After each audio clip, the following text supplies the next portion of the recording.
Yo, everybody, was good? It's your boy Cal Griffin here, repping at All Things Hoops brand. You already know. Tonight we got one of New York's finest. We got none other than Richie Parker.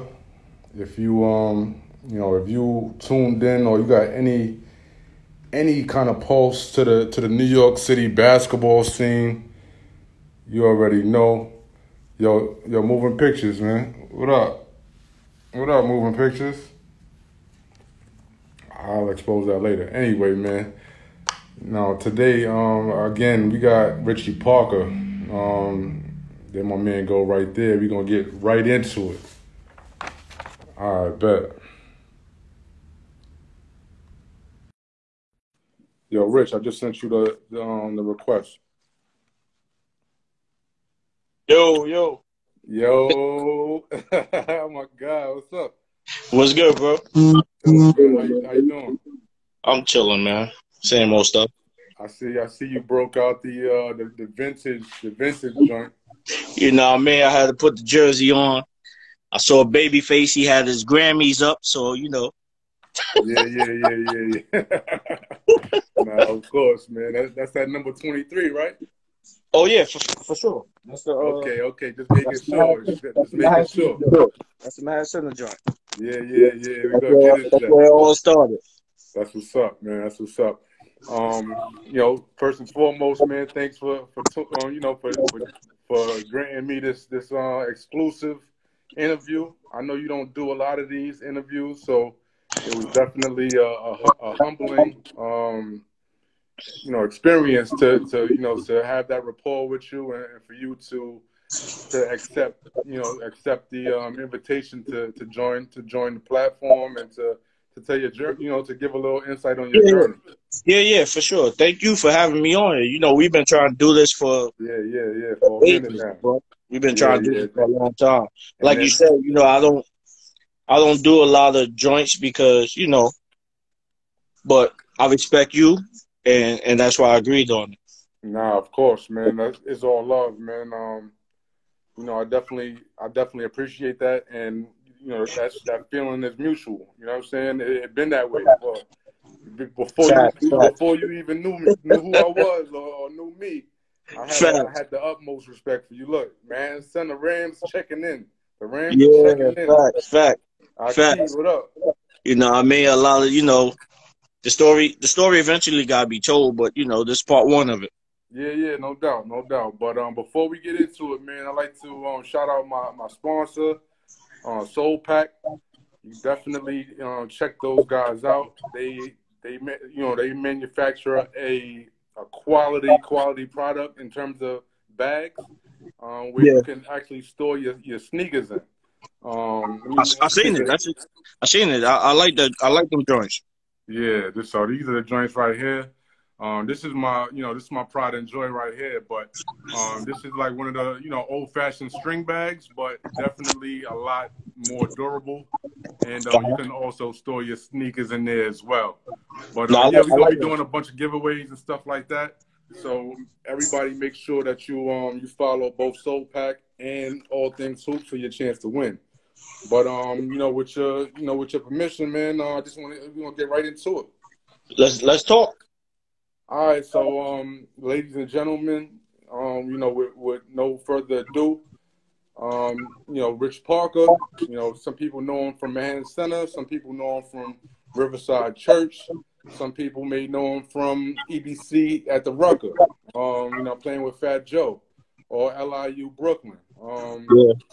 But salute to you, and again, thank you for joining us on this platform. Thank you. Um, Thank you. all right, so just a little bit of backstory, Rich. Um, I went to both Isaac Newton. I went to River East and Isaac Newton. So you know what I'm saying. So I was in that building Yeah. for a long time, and yeah, especially when I was at Newton, I had known some guys. Shout out to my guy James Smalls, Yeah. and Yeah. shout out to my guy Chu. Choo Yeah. Choo. Those are my guys. So I always see them, and shout out to Cam too, because Cam was always with y'all as well. Cam and May.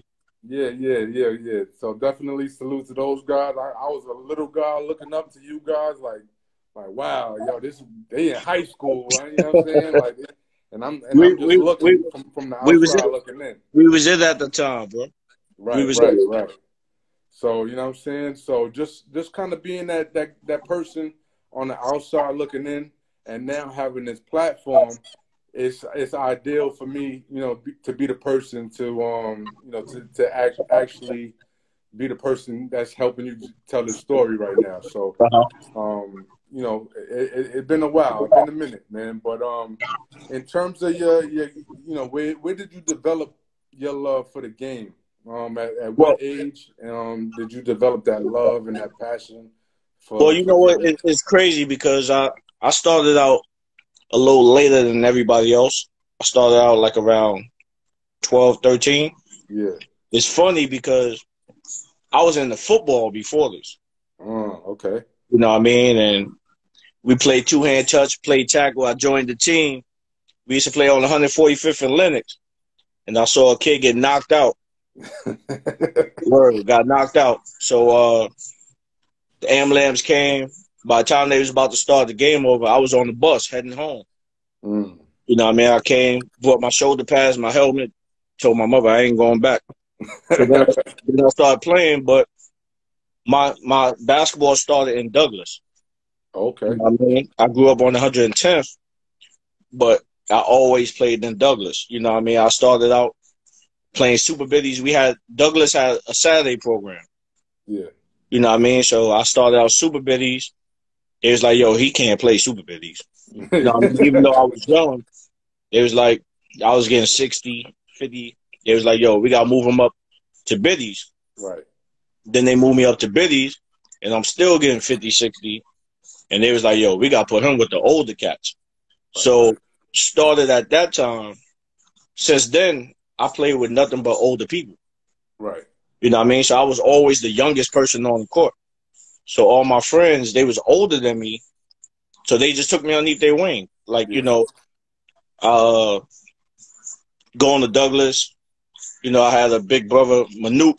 He played at Talent Time at the time with, you know what I mean? And my man, Sean Saunders, they call him Sean Black. He was a street ball legend. He played, Mm. you know what I mean? So I just picked pieces and they put me underneath their wing. So I always played with older people. So when I played my age level, Yeah, it I was was like killing it. that.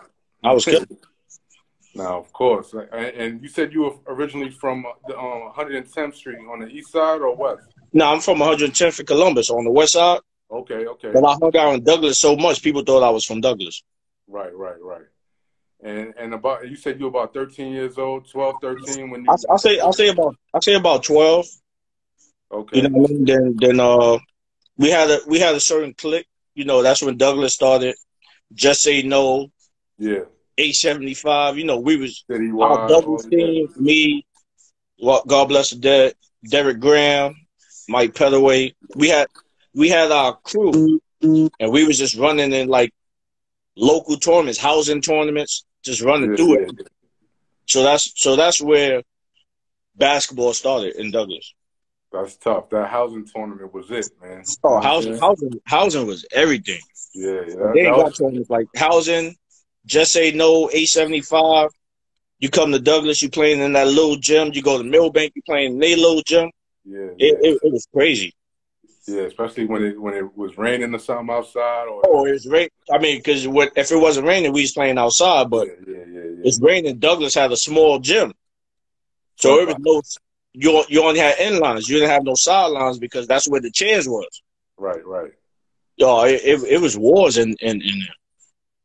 And Rich, like, tell me exactly, like what allowed you to play with that chip on your shoulder? Was it like being a product of your environment? Was it a dream, maybe a one day playing in the NBA, or maybe earning a college scholarship? Which one was it for you that allowed you to play with that chip? You know what? You know what it is? It's crazy because I was always the quiet player. Yeah. You know what I mean? I didn't talk trash. I went to tournaments. I was, like I said, I always played with older people. So I was young. They Right. look at me like, oh, who brought this young kid out? You know what I'm saying? Then at the end of the game, I got 40. So, you know what I mean? So it's like, I was always a humble person. Like, no matter who I played against, who the person was, how much they was talking, you know what I mean? I played the game. Right, you know what I'm saying? But at the end of the game, I always gained respect. Like, it wasn't really like some people play with a chip on their shoulder. They got to prove something. I played because I love the game. I never felt I had to prove nothing to nobody. Right. You know what I mean? So when did it start to pick up for you in terms of attention? You know, in terms of this kid is nice from over there, from around High school or street ball? In general, like when did it start to pick up for you? Like, this kid is nice, and we want this kid on our team. Well, I got really more attention. You know, I went from junior high school. I went to a school called AES. It was called Academy of Environmental Science. Yeah. It's funny because nobody knew the school. Like I almost went there too. we started out on 96 and 3rd Avenue. Then we moved to 100th Street and 1st Avenue. Yeah. And it was they had a basketball team. They had a league, and it was me and my brother Rich Salter. Oh, that's my guy. That's my brother was right on there. The team, and we was averaging 40 apiece. Sato. You know what I mean? We was averaging 40 apiece, and then that's when high school started coming. Right. And it's crazy because I was going to Rice. Mm. You know what I mean? Rice was on me hard. I was going to go to Rice. Mm. And at the last, you know what I mean, that summertime came, and I knew people that went to Manhattan Center, but Rice was on my radar. Right. So it's funny because the summertime came, and at that time, Coach Rich and Evander Ford was the coach at the time. Right. So they grabbed me and Cam. They was going to Puerto Rico. So they took me and Cam to Puerto Rico, and that's when we came back, and we had the primetime shorts. If you remember back in the days, Manhattan Center had the shorts with the primetime on the back. Yeah, on the back. Everybody wanted the shorts. Like Manhattan Center was it at the time. Yeah. After we came back from Puerto Rico, I said, I'm going to Manhattan Center. Because what made me, I was like 99% going to Rice. You know what I mean? And then Evander Ford, he sold me. You know what I mean? Evander Ford was one of the best coaches I ever had. Even though I haven't had a chance to have him as my coach for long. But my first year, Evander, you know what I mean? We was tough.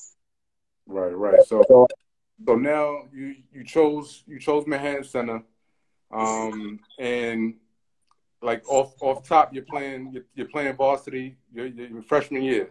Yeah. I wasn't coming there, and I wasn't coming there to play JV freshman. You know what I mean? At that time they had JV, but I came in, and probably like, they were stacked already. Yeah. When I came in, I probably came off the bench like the first 4 or 5 games, and after that they was like, you starting. So from there on, no more. Yeah, from there on I started like my all 4 years, and I averaged. It's funny because my freshman year I averaged 19. Now who was on that squad when you got there? You remember? Mace was there already. My man Sherman Jones. Sean Nelson, Wayne Fletcher, Sam Hilton, Joel Childs. They was already stacked. Was Dwayne playing with them? No, me and Dwayne was a freshman. Oh yeah. It's funny because they recruited me and Cam at the same time. So they was like, you come, Cam coming. Cam was like, So me and Cam was like, we going. You know what I mean? And at that time, Cam was a basketball player. Cam wasn't a rapper. Yeah. Cam was. You know what I mean? But it's funny because Dwayne wasn't even playing basketball. You know what I mean? We was walking down the hall one day, me and Evander Ford and somebody else. We walking down the hall, and we see a big dude just walking towards us with goggles on. Yeah. So Coach Ford was funny like that. He's like, yo, I need you in my practice. Dwayne was like, all right. So you know what I mean? At that time, Dwayne came. He wasn't even developed like that. You know what I mean? But he caught on quick. Word. You Shout know, out to so my man A. Taylor too, my man Antoine Taylor. I'm shouting out all the rims, man. I see a rim, I'm shouting them out, man. but you know, what's funny after that, when Dwayne caught on, Yeah. me and that was my road dog. Nah, Like of course, I I know. knew Dwayne gonna block it, give it out to me, and we all. Right. Nah, y'all definitely had a good 1-2 punch going. You know what I'm saying? And Yeah. all the way through. But we're gonna get Nah, there. yeah, me and Dwayne rolled that. We rolled that the whole way. Yeah, definitely. So now, like, quick question in terms of getting so much attention, right now, your name is buzzing throughout the city. You're playing with Riverside Church. At the same time, Dana Warner on the check-in. What's up? D, what up? D, what up? That's my boy. You know what I mean? Yeah. D, I'm D and shouting them out all came. the Rams, all the Rams. D and them came after me, so I was the big brother. Yeah, of course. Akeem Thomas, yo. That's my dude. Yeah, Aki was Yeah. Aki was another Dwayne. He felt that role. Nah, of course, man. But in terms of your, yeah, how did it feel to be giving up your youth, so to speak, in turn for all of this media? I mean, it wasn't like we didn't have all things hoops at that time. We didn't have any kind of like media outlets like kind of a personal media outlet. It was more so like the New Yeah. York Post, Daily News, and things of that nature. But how did it feel to give up your youth for all of this attention now? Well, like I said in the beginning, I was more of a humble person. Yeah. So it never really got to me. You know what I mean? It was just I loved the sport and I just became good at it. Right. You know what I mean? So when all the attention came, it was the hard work that I put in. You know what I mean? Like when the national attention came, it didn't come to about the national recognition didn't come to about my junior year. Right. You know what I mean? But the city, my freshman and sophomore year, city knew who I was.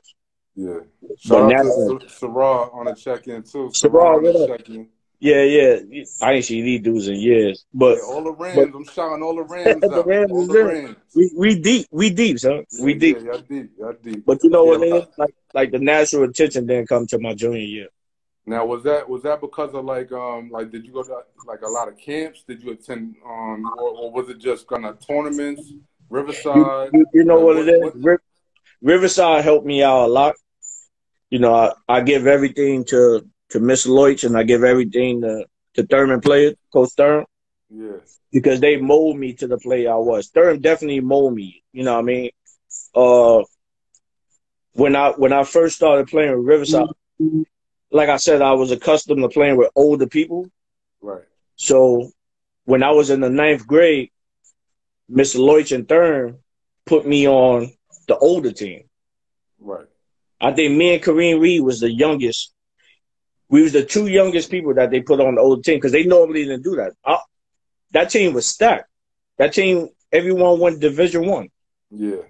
I think that was the best team, one of the best teams in Riverside history.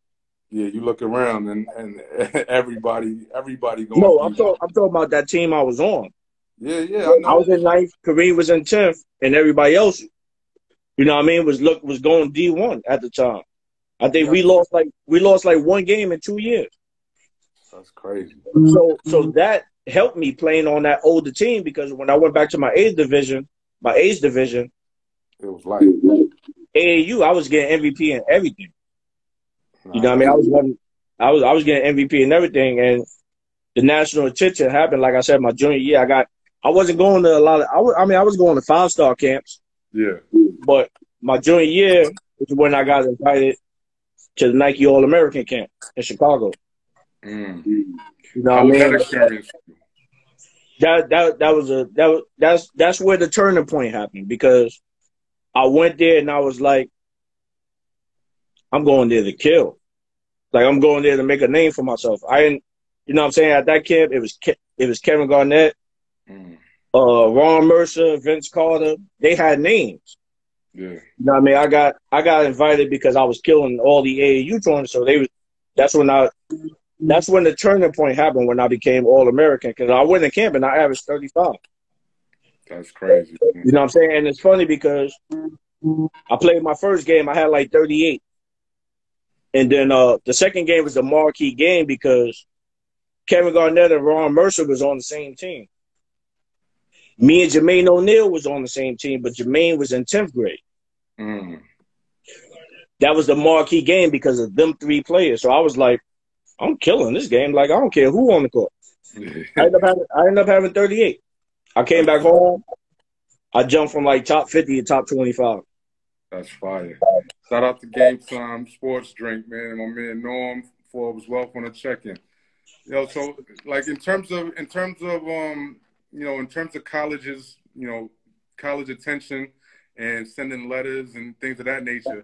When did that start for you? Was that out the gate freshman year? You getting highly? Yeah, that was mostly. I started getting letters like the middle of my freshman year, but it wasn't nothing crazy. But my sophomore year on, I was getting letters crazy. But like I said, by the time junior year, after I came back from Nike All American camp, Manhattan Center gave me my own mailbox.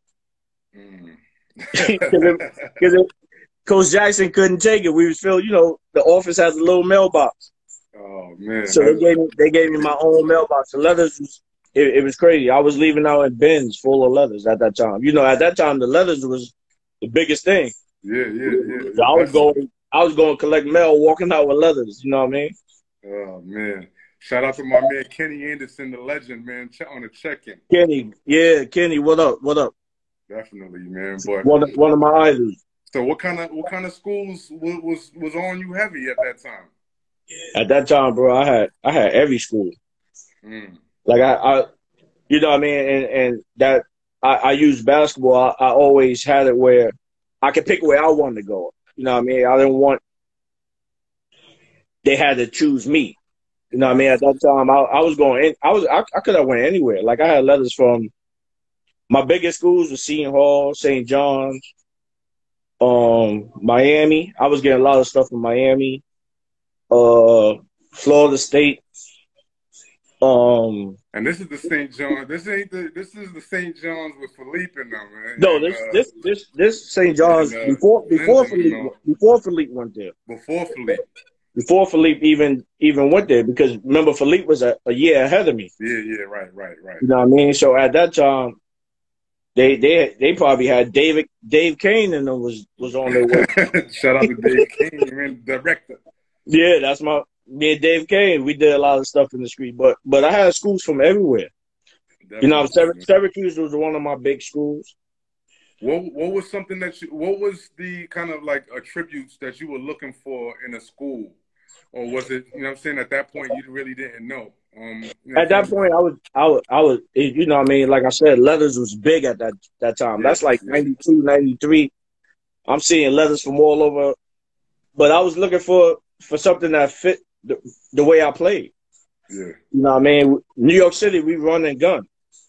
So I wasn't going somewhere that was a half. I wasn't going to no Princeton because that didn't fit my game. Right. So, at the time, but when the letters started coming in and then coaches started coming to my house, at that time, that was big. You know what I mean? And yeah, of course. Jim Boeheim sitting in my living room. John Chaney, Lionel Hamilton, all these big coaches were sitting in my living room trying to sell me into school. But I end up choosing Seton Hall, which, you know what I mean? At the time, I went to a Seton Hall game with Mr. Lloyd. Yeah. I went to a Seton Hall game, and they put me on the Jumbotron. No lie, bro. And the crowd was like, "We want Richie," and I was like, "Yo, I'm going here." That's a fact. Oh, that's fire. I looked at Mr. Lloyd. I said, "Yo, I'm signing tomorrow." Word. But then I met with the coaching staff, and my man, God bless the dead, Eggman, Kenny Williams. Eggman was so cool. He was from the city. I was like, "Yo, I'm going here." Plus, I knew some people that was on the team already. Yeah. But then, I told them, I said, "Yo, if I come here," I said, I need my big man to come. You know what I mean? That was Dwayne. Yeah. And Now, they was like, I was about to ask you that. I was about to. Oh, shout out word. to my man Tim Headache Gittens on the Yo, check that's in. a fact. That's a Shouting fact. all the Rams up. I told Eggman, I told the coach at the time, I said, yo, if I come, I need a package deal. I need Dwayne to come. I was just about to ask you if I mean I can remember the kind of like the fanfare behind you and Dwayne both signing or both committing to Seton Hall. Yeah. And I remember that, you know what I'm saying, like it was yesterday almost. You know what I'm saying? And you had set that up as a package deal, correct? Word. I told him, I said, yo, I got a big man. I said, Dwayne Jordan at Manhattan Center. I said, if I come, Dwayne need to come. Right.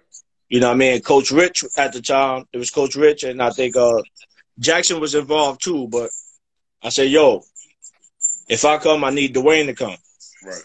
Eggman was the one that said, yo, whatever you need, we good. And Dwayne was putting his numbers up too. Dwayne was a beast. Yeah. You know what I mean? So they was like, yo, yeah, for sure. So I said, yo, he was I still told Dwayne, at that time. I went back and told Dwayne, I said, yo, I'm signing and you signing. Like, yo, Dwayne, I found your college that you going to. Yeah, word. I came back and said, yo, Dwayne, Seton Hall really want me to come there. You signing too. Right. Now, in terms of like, you know, Rich, you know what I'm saying, like out of respect for you, you know what I'm saying, it's known already, you know what I'm saying, in terms of the situation that you went through. You know what I'm saying, that was an unfortunate period of time in your life and in your development. But in terms of all of those schools kind of dropping out from recruiting you after that situation happened, you know what I'm saying, like, how did that take me to your mind, your mind state at that time in terms you know what I mean? being on cloud nine, and then this thing kind of like bringing you all the way down to the basement. You know what I mean? It was tough, but I had family. I had friends. You know what I mean? I still, like I said, I always remain who I was. Right. You know what I'm saying? I went from, after Manhattan Center, Mr. Lloyd was like, yo, I got a school for you. Mr. Lloyd was sending people to Mesa College. Yeah. Out in Arizona. Yeah. So I went out to Mesa, but I didn't play. You know what I mean? I just went there a year of academics. Yeah, they just straight school. Yeah, right? I did a year academics where people I knew from Riverside, from the city, was already there. Yeah. So I fit right in. You know what I mean? I didn't play, but I was playing in like they little pro-am tournaments, whatever, to keep going. But I was killing the pro-am tournaments. But how I knew that level I was at, because my first week in Mesa, I got 2 phone calls.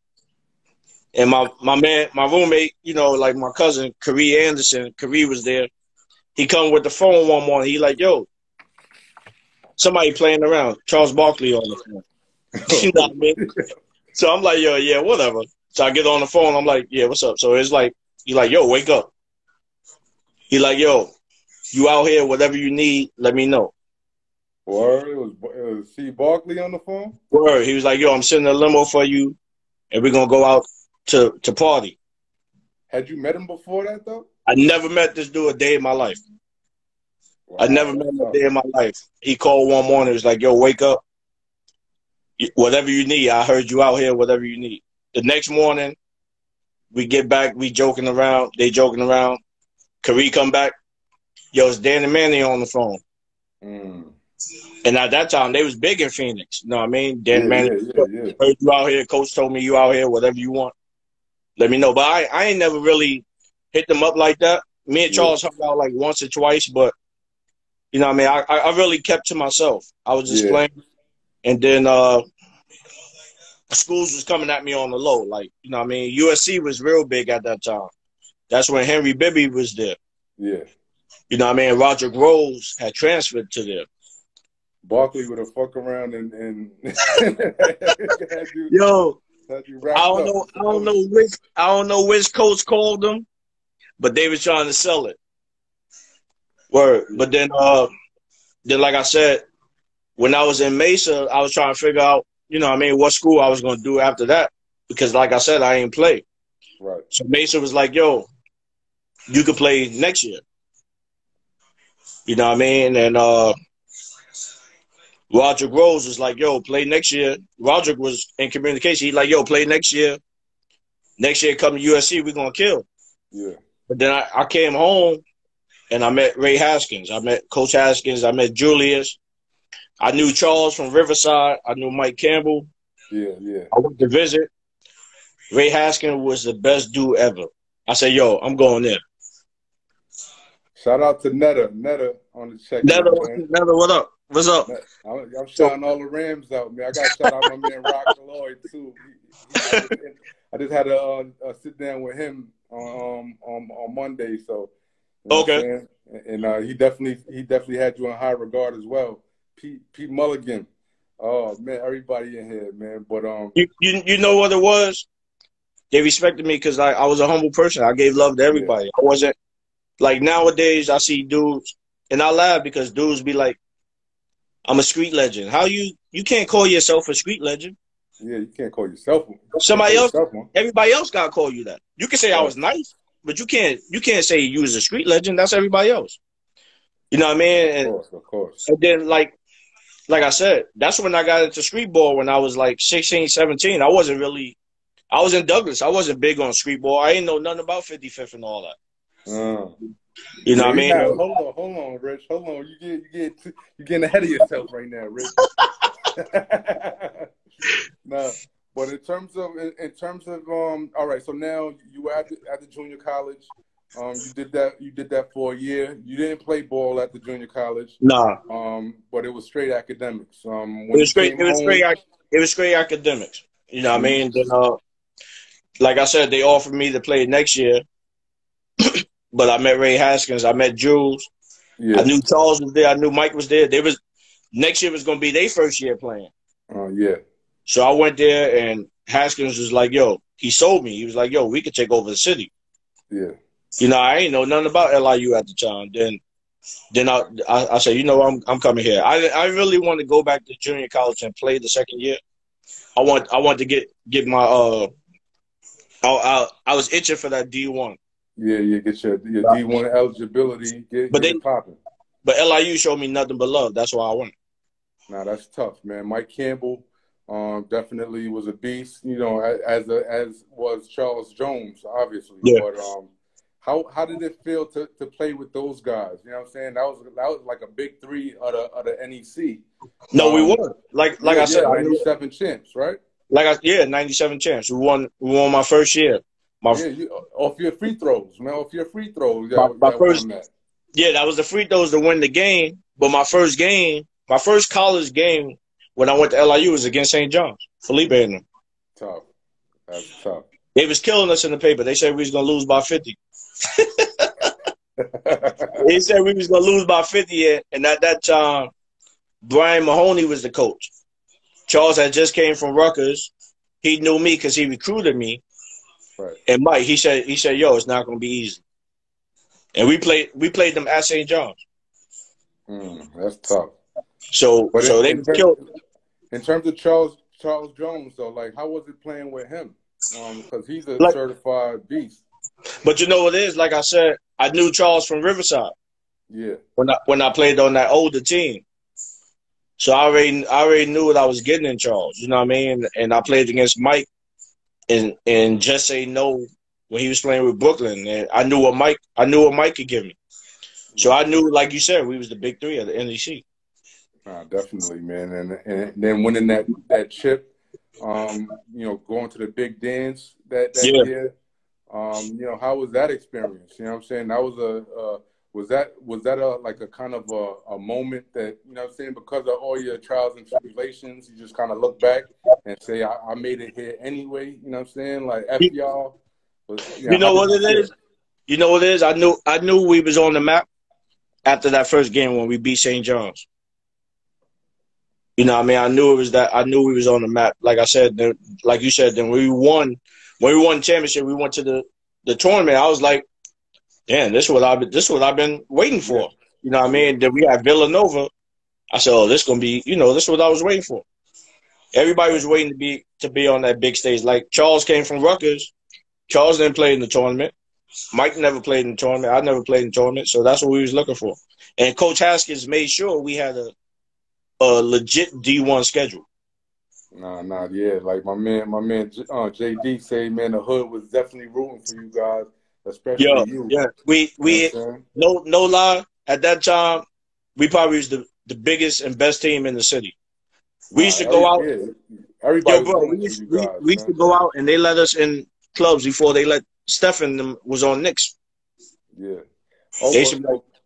But Steph Marbury actually played. Y'all played against each other back in high school in the PSAL. I actually didn't play against Steph because I ain't played my last year. Right. But if I played my last year, we would have won. My first year and my last year, I would have had 2 championships because that's the pace that we was on. Right. So you got 1 instead of the 2. No, I never even got 1. My first year, I played the whole season. Me and Cam won the Manhattan Center together. Cam failed off. I played the whole season. When the playoff came, I failed off, and Cam came back on. Yeah, so y'all. And we end up playing Brandeis at the Garden, which when I played, we beat Brandeis twice. So if I played, we'd have definitely won that game. Yeah. Hey man, I like to say everything happens for a reason, man. You know yeah, for sure. I don't regret nothing. Right, absolutely, man. So, all right, so after your days at LIU Brooklyn, did you still have aspirations to, maybe one day touch that league, that NBA, or did you think about overseas? Like, what was your thought process on, when your college career was winding down? You know what it is? I knew what I was capable of playing. I knew I was capable of playing on that next level. Right. What the worst thing that happened was Haskins got fired after my sophomore year.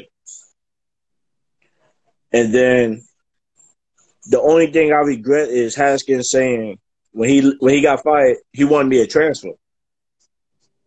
Yeah. But I was so dedicated to LIU. So I said, I'm going to stay here. So I met with the president, the provost of LIU, the dean. They was like, y'all, stay here. Don't go nowhere. We take care of you. Right. But then they end up bringing this coach in, Ray Martin. This dude, was against me. You know what I mean? I was like, I was on the pace to being the number 1 scorer in LIU history. This dude was against me. You know what I mean? And that was just another turning point. I was like, yeah, I got to deal with this again. Right. for my own coach. You know what I mean? And one day he called me in the office. Something happened. I think we was having a TV game and we wanted to wear headbands or something. So we all wanted to buy headbands, and he told us to take the headbands off. So I told the athletic director, I said, yo, we wanted to wear headbands. Yeah. He said, put the headbands back on. You want to wear headbands, put the headbands back on. So we went in the locker room. He's like, yo, I told y'all to take the headbands off. I said, yo, the athletic director told us we could wear them. So he found out. I spoke to the athletic director. Yo, no lie. He called me, Virgil Smiley, in the office. He called us in the office and said, oh, y'all want to fuck me up? Watch what I do. Yeah. So you went a little bit above his head a little bit on that. I went above his head and he got mad. But then my senior year, like a week before season started, me and my roommate Ray Rivera, we were in the gym to work out. We was playing, and I went to run and I popped a ligament in my foot. So that put me out first 2 months. You know what I mean? So I ain't played my senior year. I ain't played my first 2 months. I should have redshirted, but this dude was like, "Nah, you good." Yeah. So I came back and I was looking crazy. Like, yo, because go ahead, man. I didn't have no lift. Yeah. You know what I mean? Then I end up messing my knee up, and I was like, yo, I'm playing. By that time, it was too late to redshirt. Right. And the Daily News did a big article. They was like, we want Rich Parker with the Knicks. Mm. You know what I mean? And it was a couple of schools though. Like when Charles was there, Jerry Krause came to our game, watched us play. And it's funny, this dude was blackballing me so much. I went to his office one day to talk to him. And I'm sitting behind his desk. I look down. The dude was hiding my mail. I looked, I'm like, I see Chicago Bulls, I see Knicks, I see the USA Olympic team. I said, yo, that's my mail. By that time, the season was over. He was like, yo, I forgot to give it to you. Wow. I opened it up. It was letters from them, questionnaires. Invitations, all types of that shit. You had to send back. It was an invitation to go play with the USA team. Because my junior year in college, that's when they had the sports magazines. Yeah. I was big on buying those joints because I'm like, yo, I want to see what's going on. Street and Smith and all of that. I never forget. I bought a magazine, and they had top 10 of each position. Yeah. And I opened it up, and small forwards, I was 5. At that time, Vince Carter was on there. He was 6. Mm. I was 5. I was 5. Yeah, that's crazy. And Haskins always told me, yo, if I ain't get fired, you'd be a lottery pick. Word. And that was a fact. That was the pace I was on. You know what I mean? He was like, yo, Charles gonna go first, and you gonna go second. You know what I'm saying? I mean, that's what everybody was talking about. That's what the news was. You know what I'm saying? I didn't mind that because I knew Charles was there for 2 years, then I had 2 years. Right. But Haskins was on. He said, yo, I'm gonna get Charles in the league first, and then I'm gonna get you second. But you're gonna be a lottery pick. So I mean, I'm saying like when that shit didn't happen, right? When you know what I'm saying, you obviously didn't go to the league. Did you think about other things like maybe going overseas? Did you or you know what I'm saying? Did you want to play like in the like the D League or whatever? Well, at that time they didn't have the D League. You know what I'm saying? I think you played in Atlantic City. I played in the ABA and I played in the USBL. ABA. And I played in the USBL. Okay. And then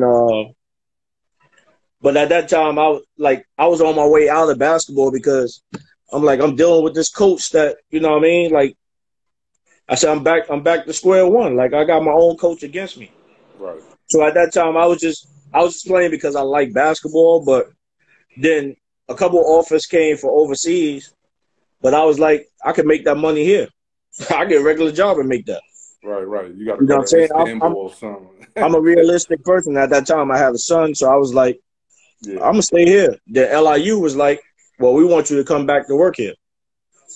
Reggie Freeman on the check-in. Reg was good. High five. So LIU, I played USBL. Me and Wally Dixon was on the same team. Oh, and then okay. I played in the ABA. Me, Wally Dixon, and Brian Reese was on the same team. Tough. That's a tough line. Yeah. Lineup and there was another dude. I think he was from Syracuse, named Mike Lloyd. We had the crew. We were stacked.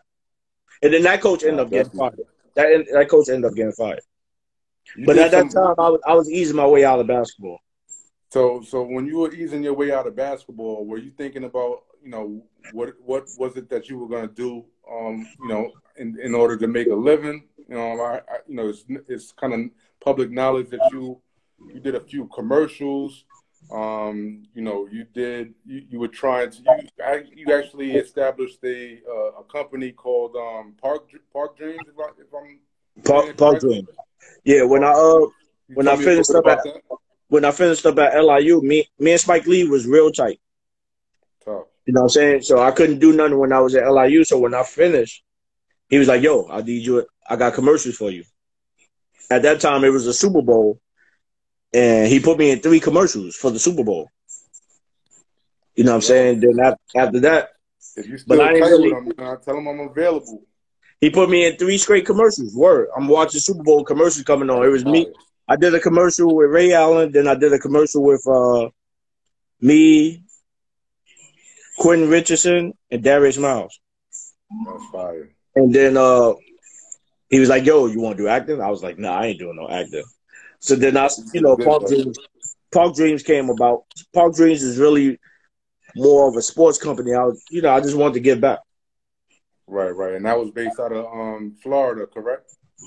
Yeah, it was gonna go to Florida. But what happened was at the last minute, I met with the mayor. He knew who I was. He gave me parks. He gave me gym. Everything was set up. The only thing bad, the economy was bad. Yeah. You know what I mean? So I was working at LIU at the time. I was assistant director of student affairs. Oh, that's tough. And then there was a sports company that Coach Thurman was working at. And they found out Thurman knew me, and they was like, "Yo, we need Rich." So I did like 2 weeks there, and I left LIU and went to work for them. That's fire. Yo, Rich, tell me a little bit about what, how you handled yourself, or what actually got you through those that dark period in your in your development. Like I said, friends, and I was playing. That's when I got into street ball. Yeah. You know what I mean? I got into street ball. Like I said, I didn't know what 55th was. I didn't know what West 4th and none of that. I was playing in Douglas. Yeah. I was just playing. You know what I'm saying? I was playing in junior high school. Let me say I was playing more organized basketball. I wasn't in the street ball. Right. You know what I'm saying? Then I had some friends, at that time it was all hustlers or whatever at 55th. I had friends, they came, knocked on my door. They told my mother, I'm taking them to 55th. That's the story. That's how we take it. That's how it started. My man Pop and Danny had a team called X-Men. They came, knocked on my door. They was cool with my mother and my sisters, and then they came to my mother. They knew who I was from Manhattan Center. They came to my door and said, "Yo, I'm taking him up to 55th." I didn't know what 55th was. I was like, "Yeah, I'll go play." Right. So you also played with Fat Joe on 50. Yeah, but that was I played with Joe. That was later on. Yeah. You know what I'm saying? Like my first year playing the 55th, I was 17 playing with X-Men. You know what I'm saying? I went up there my first year, and I averaged like 35 my first year. Who were some of the guys that was competing against you at that time? That let you get 35. Who let you get 35 on them? I was getting 35. at that time, 55th was 55th. It wasn't entertainers. Right, okay. You know what I mean? It was 55th. Like that was like playing in the league. That's when the crowd was in the trees and hanging on the gates to see you play. Mm-hmm. I was playing against Conrad McRae. I was playing against Master Rob, Kerry Goat. I was playing against. It was crazy. Mo Black. It was crazy. Future, yeah, it was crazy at that time. And me and Dave Kane was in the backcourt. That's where my street ball career started. Right. Because I think I was averaging 35. Dave was averaging, and we went 10-0 that year. I got Player of the Year. We went 10-0. I got Player of the Year, and the All-Star game I had 50, and that's when they was like, "Yo, that's how I got my street ball name, The Believer." Yeah, I remember that, man. But it's funny because besides X-Men, and this who molded me for street ball. I was playing with a team called Red Star. That wasn't Coach Dave, right? Nah. No, I was playing with Dave. I was playing with Young Boys. Shout out to Coach Dave. I was playing with Young Boys. Dave was the one that gave me the heart. You know what I mean? I had heart, but Dave put confidence in us. Like, yo, I don't care who you playing against. Nah, shout out to Dave. But to learn street ball and becoming the player I was, it was Red Star because I was playing with Speedy. I was playing with Derek D-Law. I was playing with Tony Hargraves. My first game, like I said, another thing, my first game, they took me to West 4th. I was playing against Howie Hudson and John Johnson. They was running. They was like the NBA players of street ball. First game, I had 40. You say that so calmly, man.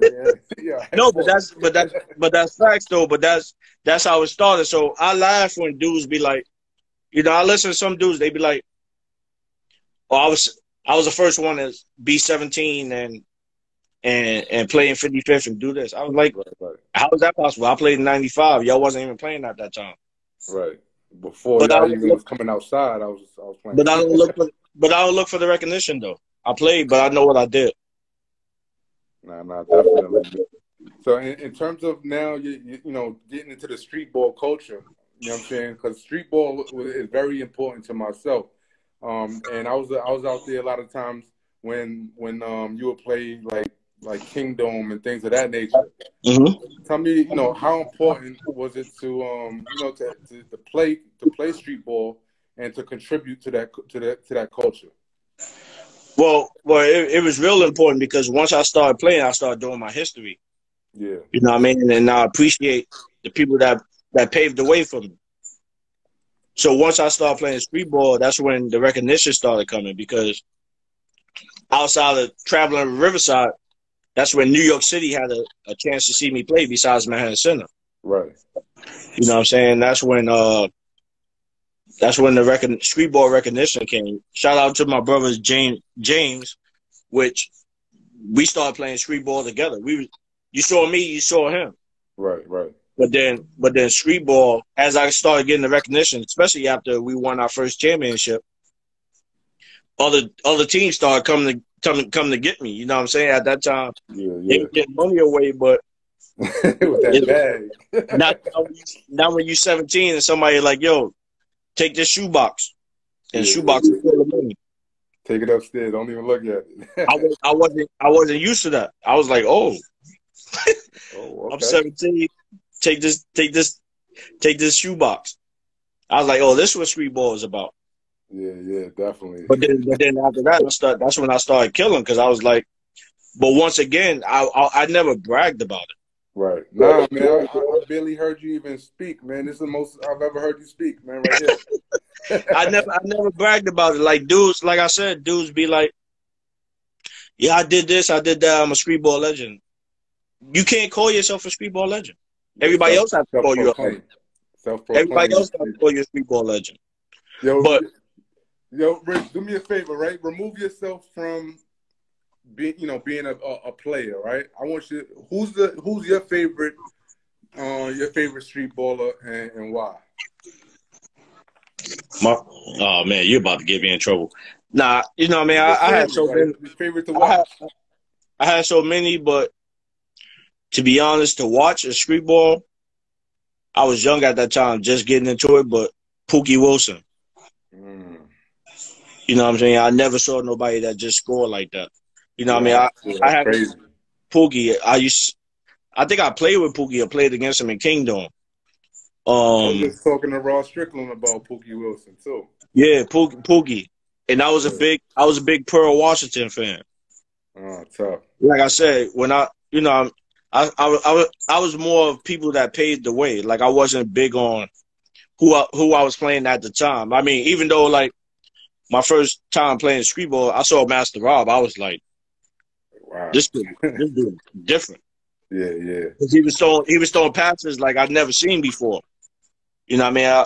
Growing up, I played with Skip. But yeah, probably Pookie, probably the older cats. Yeah. And in terms of the actual street ball venue, we mentioned Rucker Park, we mentioned Kingdom. Like what are some of your other favorites out there? West Fourth was big at that time. Right. Like West Fourth was like 55th at that time. Yeah, that cage was. Those are the two main tournaments. You like if you had a name for yourself or you was trying to get a name, you had to kill in both of them tournaments. And then Brooklyn had Soul in the Hole. So I went to play down there one time, and then the Bronx had Gun Hill tournament. Right. Everybody was playing each tournament, but 55th and Kingdom was the biggest tournaments. And West Fourth. Yeah. No, I enjoyed West Fourth was a street ball tournament, but it was ran professionally. Yeah. You know what I'm saying? You had street ball people that was supposed to be in the NBA or that was in the NBA that played. Now, when you say you mentioning all of these tournaments, right? And this is pretty much what made New York City the actual mecca of basketball, in my opinion. Do you feel like basketball or New York City is still the mecca of basketball, and that label cannot be kind of tarnished, or do you feel like we lost that label and we just got to get it back? Well, New York is always going to be the Mecca.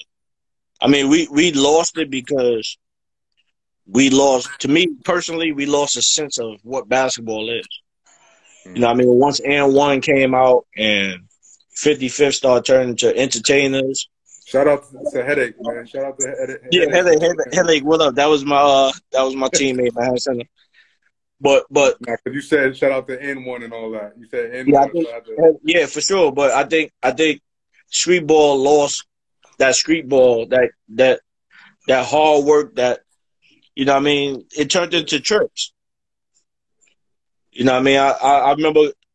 I mean, I'm not knocking N1 because that's what they did, but I think N1 changed basketball because I heard that a couple times from a few different conversations, and they actually pinpointed N1 for ruining basketball. But I don't think me personally, I think that N1 was just another club, the same way the Harlem Globetrotters is a club that entertainment type of club. You know what I'm saying? And they yeah, had too much. I mean, I don't knock it because cats made a living off it, so I would never knock it, but it wasn't what I was accustomed to. right. I remember going to play N1. Me and Maniac. They put us on the other team. We played in a couple cities. We We was getting 40 apiece. They sent us home. They said, "Yo, you playing too serious." That's a fact. That's a fact. They said, "Yo, y'all playing too serious." Yo, that's crazy. But I don't knock it because cats made a living off it. But that was the turning point when entertainment came on. You know what I mean? It was show. Back in the days, you had Master Rob, you had Skip. When they did they showboating, they did it with a purpose. And they did it throughout the game in regular play. But they did it with a purpose. They were scoring. Yeah.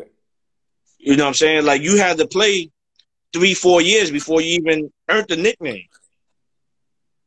Dudes was getting nicknames after playing one game. Like, that wasn't what I was used to. And they naming themselves. They naming themselves. Crazy. Or like my man A-Train said, you come down, you start skipping, they call you Skippy. You know what I mean? Like, well, you had to play. play. Ali Mo, man, rest in peace. He said, "Oh yeah." Naming themselves the Bruiser and all of that. Like, yeah, man, I love Al. Like, it's funny because in high school, people used to always put me and Al against each other. Yeah, that was always the comparison. Me and Al. Yeah. Yo, Rich. Yo, I think we got a couple minutes. We got a couple, maybe 2-3 minutes left. But I wanted to ask you, because you were, you had gotten involved in mentoring, and you're actively, trying to help young kids and mentor them as well. Throughout your journey, what's the most important lesson that you can pass on to these young kids?